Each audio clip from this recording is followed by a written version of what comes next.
Bom,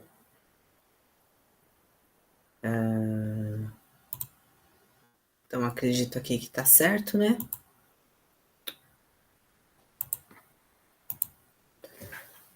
Bom, então, muito boa noite, né?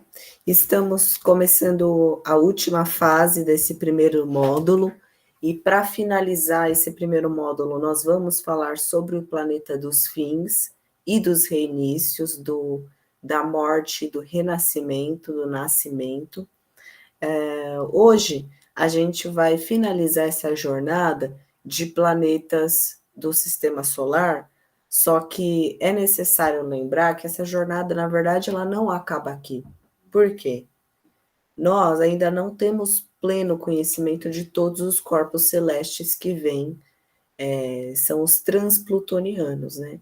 Então, até hoje, a gente está descobrindo novos corpos, e com o passar do tempo, as décadas, os séculos, a astrologia com certeza vai se apropriar desses corpos também e vai desenvolver métodos de estudo para trazer isso para o conhecimento comum da astrologia, né? Então, Plutão, ele é o último limite, né? Ele é o último limite que vem antes do cinturão de Kepler. Esse cinturão de Kepler é um outro cinturão de asteroides que fica depois de Plutão, e aí depois de Plutão a gente tem os outros planetas transplutonianos, seriam os asteroides ou os plutóides, segundo a astronomia, esses planetas menores são plutóides, tá? E é o mesmo cinturão de asteroides que marca a transição entre Marte e Júpiter, então a transição dos pessoais para os sociais, tá? Então, algumas palavras-chave para Plutão, a gente tem a intuição. A intuição é um fator dos 3 geracionais, né? Nós vimos até aqui tanto Urano, quanto Netuno, quanto Plutão, todos têm a ver com a percepção extrasensorial, os 3. Porque os 3 falam desse campo intangível de existência, tá? A transmutação e a transformação. A transformação do Urano, né, ela é brusca, ela exige, aliás, a transformação do Urano, ela não exige uma mudança de fato na forma. O Plutão, ele fala da transformação no nível material. Então, do pó surgimos, para o pó voltaremos. Ele faz com que haja uma metamorfose em todos os campos de existência. Então, no material, no espiritual e no mental. A transformação de Plutão, ela é completa, abrange todas as esferas de existência. Ele tem os 3 signos no seu símbolo. Então, ele transita entre as 3 esferas, assim como Mercúrio e assim como Urano. Por falar desse momento de contato com o divino e sobre a sensação que surge de plenitude e de satisfação em se sentir sintonizado com algo maior ou ter fé em algo maior, confiar em algo maior, como o crente fala, né? É só colocar na mão de Deus.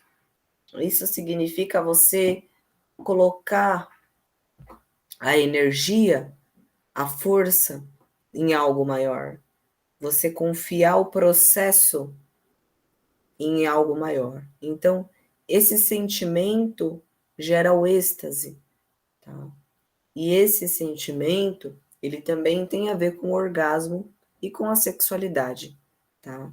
Porque dentro, no francês, né, a pequena morte significa orgasmo. Então, esse momento em que a gente consegue, através da nossa sensibilidade, a nossa sensação, sentir algo elevado, algo maior, esse momento de êxtase que a gente se desconecta da realidade material é também a pequena morte.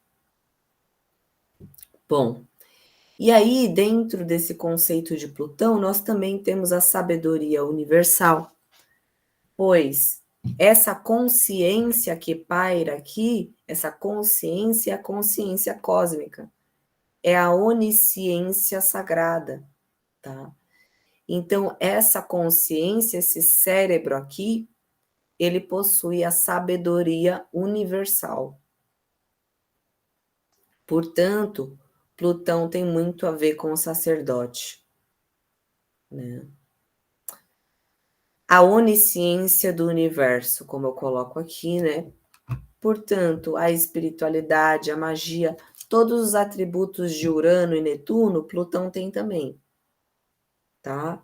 Tem a ver com o mistério, com o oculto, com a investigação, com os crimes, especialmente aqueles que têm brutalidade.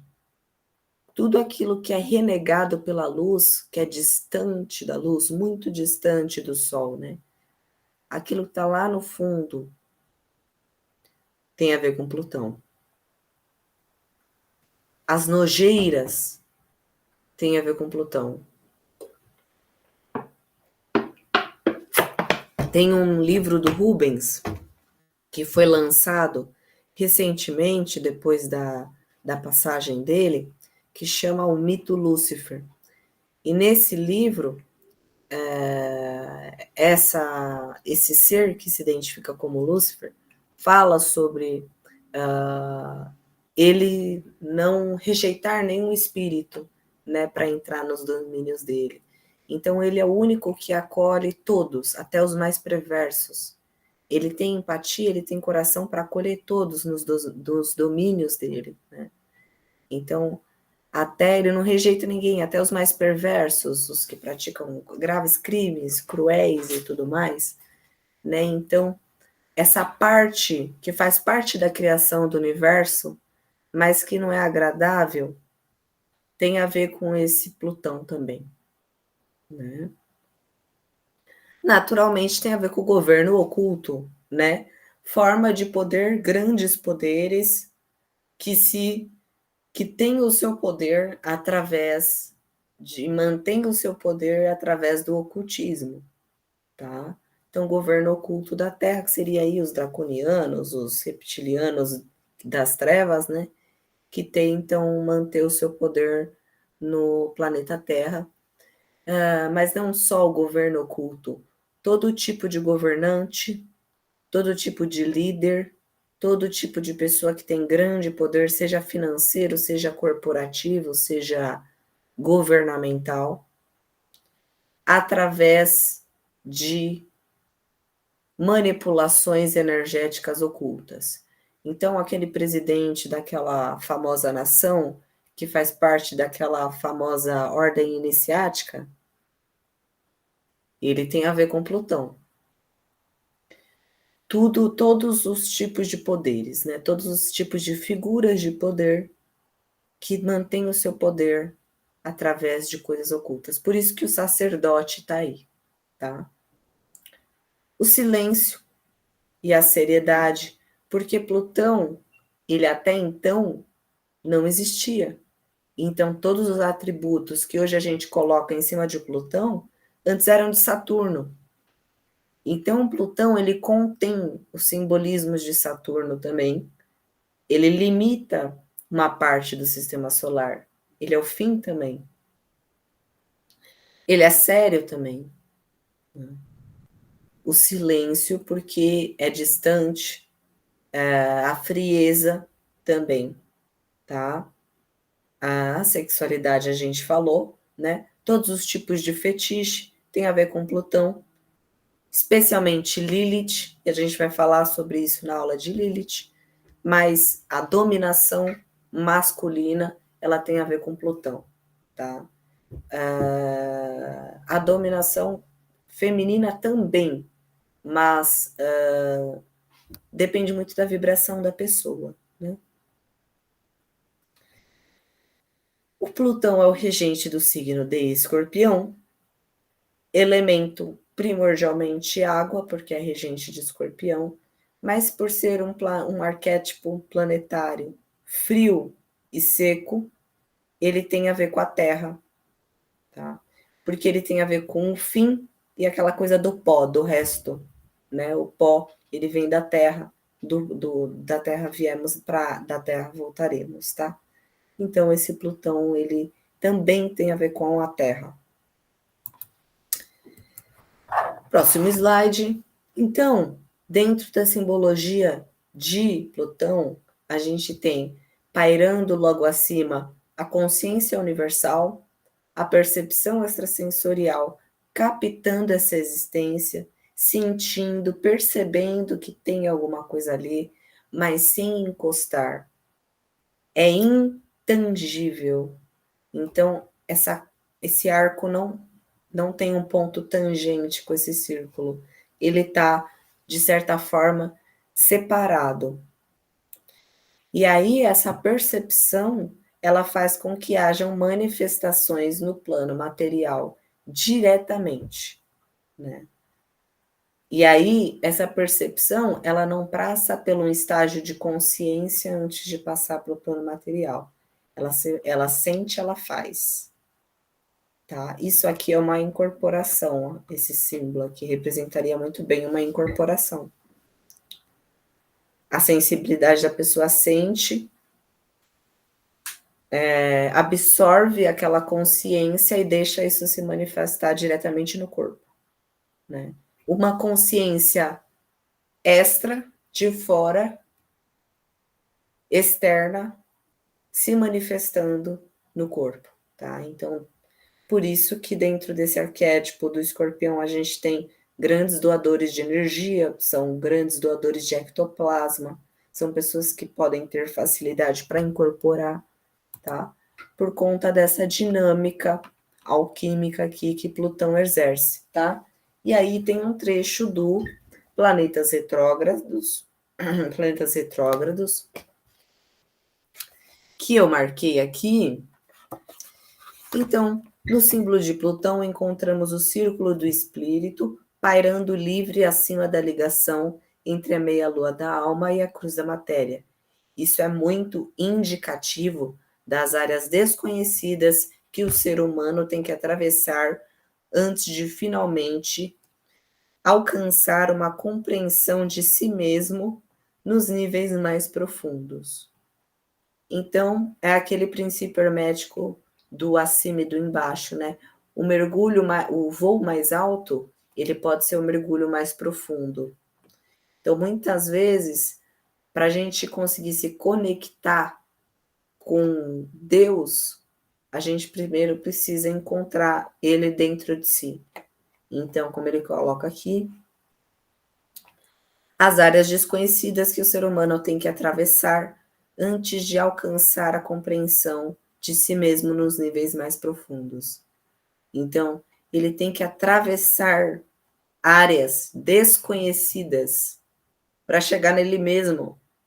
Ele precisa se conhecer porque ele não se conhece, para entender aonde existe a fagulha sustentadora dessa consciência universal que mora dentro de si. Lembrando que o ser humano só não consegue se fundir com essa consciência porque ele tem essa barreira da matéria, prendendo essa sensibilidade na matéria. Se não tivesse, seria só uma consciência. Aquela questão do 8 que a gente falou, né? Bom, então,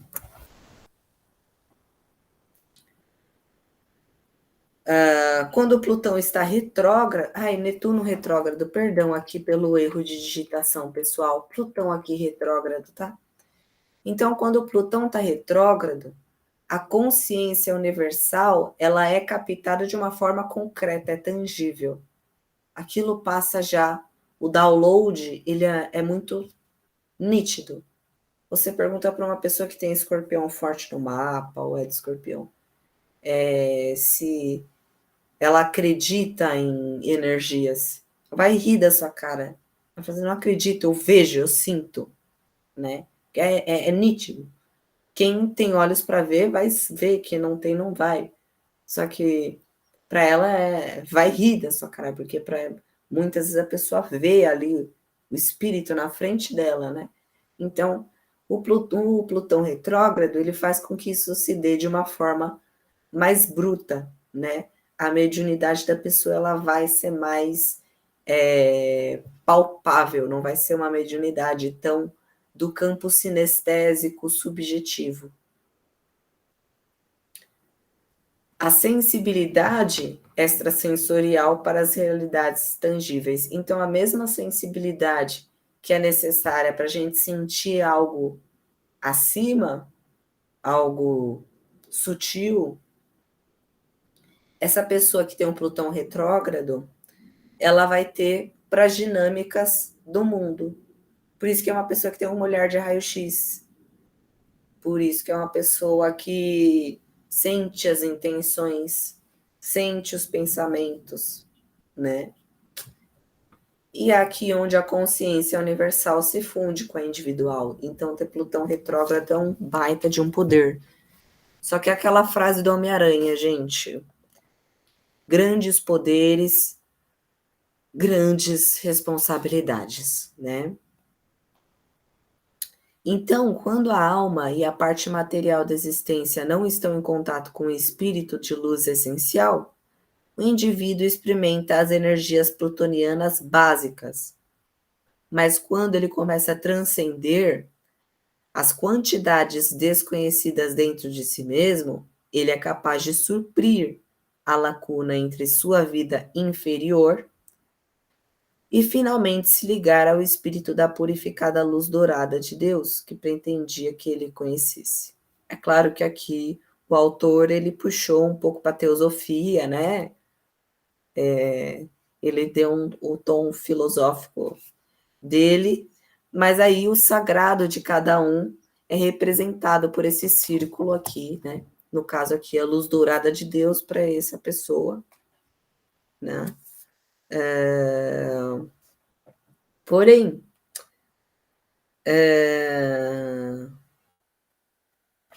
como eu estou tentando achar aqui.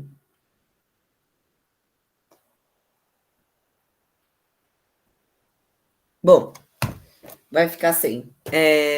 O Plutão retrógrado, então, ele funciona dessa maneira, tá? E aí, para a gente entender mais sobre Plutão, observem aqui, esse aqui no canto é Anubis, dentro da mitologia egípcia, Anubis é quem guarda o portão do submundo.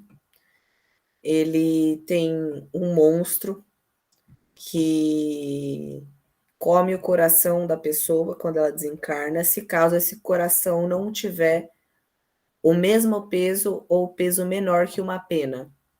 Então ele pega uma pena, coloca na balança lá, na balança, né? E aí ele coloca o coração da pessoa no outro lado e vê. Se aquele coração for mais leve que a pena, a pessoa entra no céu. Se for mais pesado que a pena, então esse coração é jogado para um monstro que come o coração, né? Então Anubis, ele é trevoso, né? Ele é ele é ele e o Osíris, né? Trabalham em conjunto aí. Seria dentro da teologia de Umbanda o Pai Omolu, né? Que trabalha na questão do fim e do início. Então Anubis aí poderoso. Então Plutão, um arquétipo planetário puramente água não, né? Puramente água e terra é bom, né? Devido à condição fria e seca do planeta e a natureza fixa do signo de Escorpião. Então, o Escorpião é uma água fixa, é uma água em estado sólido, é uma água terra, né? Então, esse Plutão ele carrega essa vibração da Terra também. O arquétipo planetário de Plutão é a representação da onisciência do grande plano espiritual se manifestando dentro da nossa dimensão planetária. Ele é quem opera os reinos inconscientes de Netuno e a malha cósmica de Urano que a gente viu. Ele que governa esses dois reinos. Porque o que é inconsciente para a gente é porque a gente não sabe, mas a consciência divina sabe. Então, ele que opera Netuno e Urano, né? Por isso Plutão tem relação com o poder tecnológico. Então, a tecnologia que o Urano gera dá poder. Esse poder é Plutão. Aí você tem uma bomba nuclear, né? Como substrato ali, como exemplo dessa relação. E como exemplo da relação entre Netuno e Plutão, a gente tem o estudo da psicologia. A psicologia que ela é de Netuno, né? Ela tem o símbolo de Netuno. Mas o psicólogo, aquele que estuda, o investigador, ele é Plutão.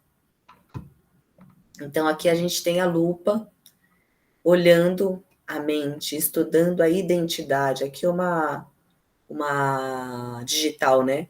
Então a identidade da mente, tentando compreender a mente, a investigação da mente humana. Plutão ele gera isso no mapa, dependendo de onde está posicionado.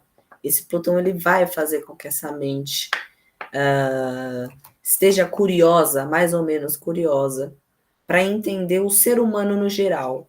Então não é analisar, quero entender por que fulano faz isso, ciclano faz aquilo, não. Por que as pessoas são assim? Né? É uma pergunta bem plutoniana. Plutão representa o governo intergaláctico, tá? Então a Confederação Galáctica, ela é representada por Plutão.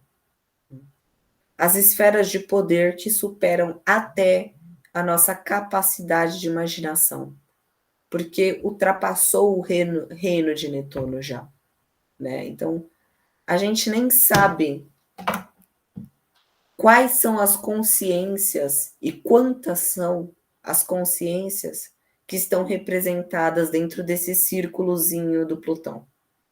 Existe um infinito dentro desse círculo. Existe um universo dentro desse círculo. Um universo que a gente sabe o caminho, a gente percebe, mas o que tem dentro dele a gente não consegue ver. É o mistério, é o oculto. Tá? E aí, mais algumas imagens para a gente entender Plutão. Aqui a gente tem Hades, tá? Hades, ele tem esse arco aqui voltado para cima. Né? Então, grandes poderes financeiros têm a ver com Plutão. A astrologia, ela é de Urano, ela é de Aquário. Porém, quando você junta os símbolos, quando você junta o significado, quando você pega esse conhecimento e você esconde, quando você queima os livros desse conhecimento, aí você traz ele para o campo de Escorpião, Plutão também. Então, Escorpião e Aquário são os signos da astrologia, Plutão e Urano são os planetas da astrologia, principalmente quando a gente tem o oráculo, porque o oráculo ele é muito misterioso. A astrologia, a numerologia são métodos. Através de regras de cálculos, a gente consegue entender esses métodos. Quando a gente pega um dado que tem signos e joga o dado assim, que método que existe? Não tem método, é só um mistério. É a sincronicidade agindo. É a onisciência divina agindo. Aí você está falando de Plutão. A magia, os mistérios, o grimório, o hermeticamente fechado. E ordem iniciática é Sagitário, né? Júpiter. Poxa, mas o Plutão ele contém todo mundo, ele finaliza geral, né? Ele tem tudo ali dentro, ele tem todos esses poderes. Ele administra. Então, esse segredo aqui, né? O tarô, o oráculo, né? Como a gente falou, a chave, a solução, o conhecimento do oculto que abre portas, portas para o poder. E olha só que legal aqui o ser humano de braços abertos, né? Parece o símbolo do Plutão. Recebendo o poder, a plenitude, a fartura, a abundância da consciência universal, aqui representada pelo Sol na imagem, né? Muito bacana, muito bacana. E aí o lado B, né? O lado B, que aqui se traduz nos fetiches, né? Cada pessoa tem a sua maneira de dar vazão às suas sombras ou aos seus às suas fantasias, aos seus fetiches, né? Algumas pessoas levam isso muito a sério e colocam isso como filosofia de vida, né?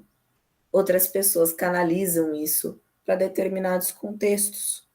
E uma das marcas disso é o movimento BDSM, que é um movimento aí de renovação das relações interpessoais, em que eles contextualizam as relações como relações, todas as relações, independente se a pessoa é dominador ou submisso ou não, né? Todas as relações, elas implicam em uma certa hierarquia, seja a relação entre pai e filho, seja a relação entre patrão e subordinado, né? Seja ali no casal, quem é mais dominador, quem é mais submisso. Então, todas as relações têm isso, e o BDSM ele vem para canalizar essas tendências individuais para tornar algo consensual, né? Então, dentro do BDSM, você tem os termos, então você é switcher, você é dominador, você é submisso, nananã. Você tem os nomes, as classificações. Parecido com o que acontece no movimento LGBT, né? Parecido, mas não é a mesma coisa. Então, todo esse campo tem a ver com Plutão. Tanto que, normalmente, pessoas do campo do BDSM, e eu digo isso porque eu sou adepto também do BDSM, são pessoas chegadas no ocultismo. Normalmente são pessoas que se interessam também por esse lado. E isso é muito interessante, porque evidencia esse laço comum que une todas essas coisas aqui que a gente vê, que é Plutão, Escorpião. Tá? Eu acho que deu para trazer uma imagem bem interessante do que se trata essa energia aí de Plutão, né?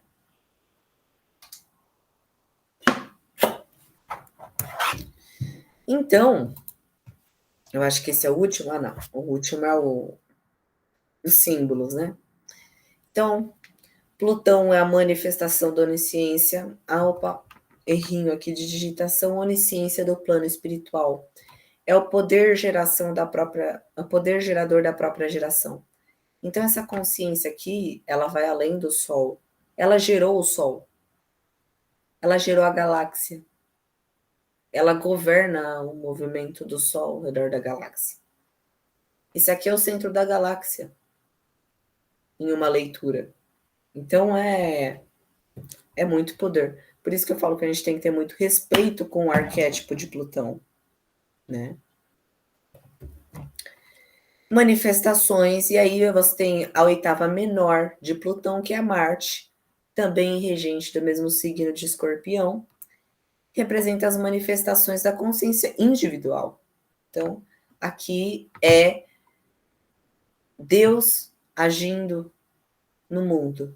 Aqui é o ser humano agindo na Terra, direcionando seus esforços individuais. Naturalmente que antes de descobrir Plutão e tudo mais, esse era o planeta que regia né, essa dinâmica aqui, que se trata de poder. E por muito tempo, os governantes, os grandes governantes que estavam aqui encarnados, eles se diziam deuses, né? Então vejam como antes da descoberta desses planetas, o seu ser humano realmente confundia esses dois, né?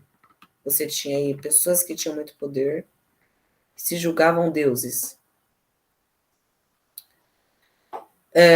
Então aqui você tem em Plutão manifestações coletivas, e em Marte você tem as manifestações individuais. No Plutão você tem o poder de massas, tem o poder de... Você tem muito poder de decisão na mão. Então, é aquela pessoa que ela vai para uma reunião empresarial, um executivo que vai para uma reunião de uma empresa que tem muito poder, que vai mudar. Então, ele vai para uma reunião onde eles vão decidir qual vai ser, por exemplo, bolsa de valores. Dependendo de como aquela pessoa vai investir o dinheiro dela, o dólar vai passar a valer mais ou menos, assim. Vamos supor, exemplo. Então, é uma pessoa que tem um poder absurdo nas mãos. Isso é Plutão. E o poder pessoal, né, de você poder mudar as coisas na sua vida, para você, né, da sua vivência, da sua existência. E, ao mesmo tempo, o contraste que tem entre esses dois, né? Porque um é a sabedoria universal, consciência divina, é a onisciência do plano divino. E o Marte é simplesmente o instinto do ser humano. Então, para finalizar, a gente tem aqui dois símbolos de Plutão.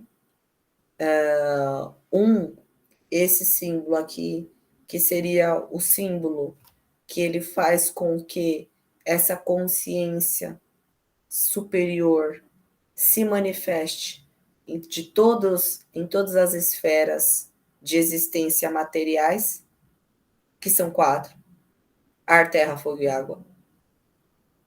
Então, dentro desse campo, né, você tem a manifestação. Esse símbolo é altamente gerador. Altamente gerador. E aqui,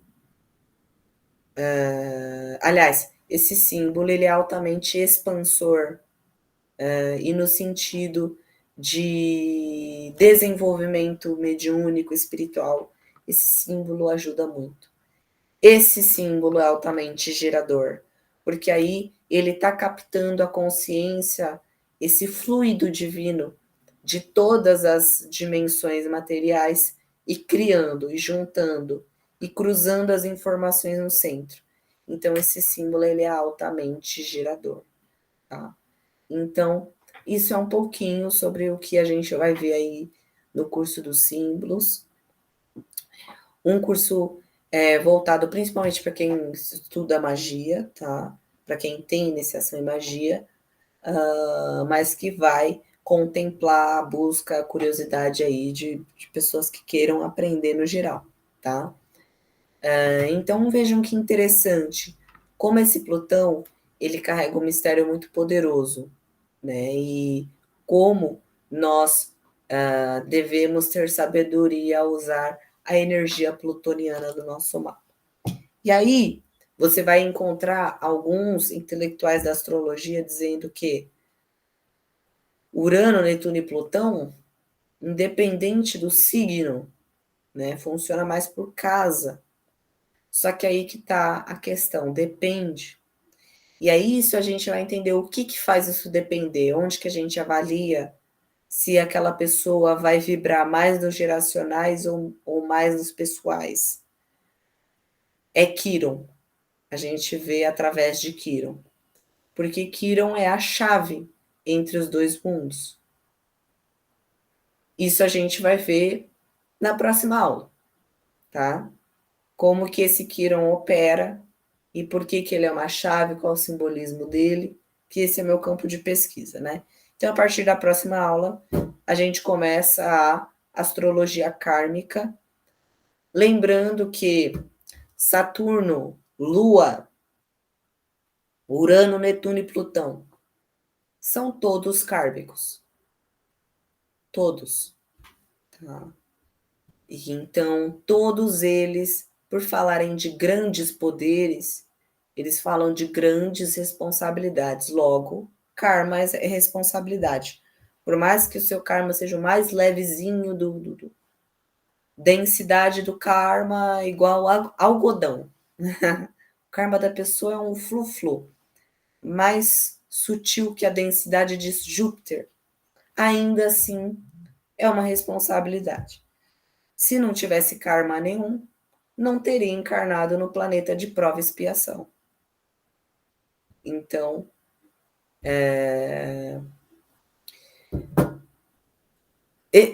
me perdi. Acabei me perdendo, mas acho que vocês entenderam o raciocínio, tá? Então, vou finalizar a gravação aqui. E é isso, até a próxima aula.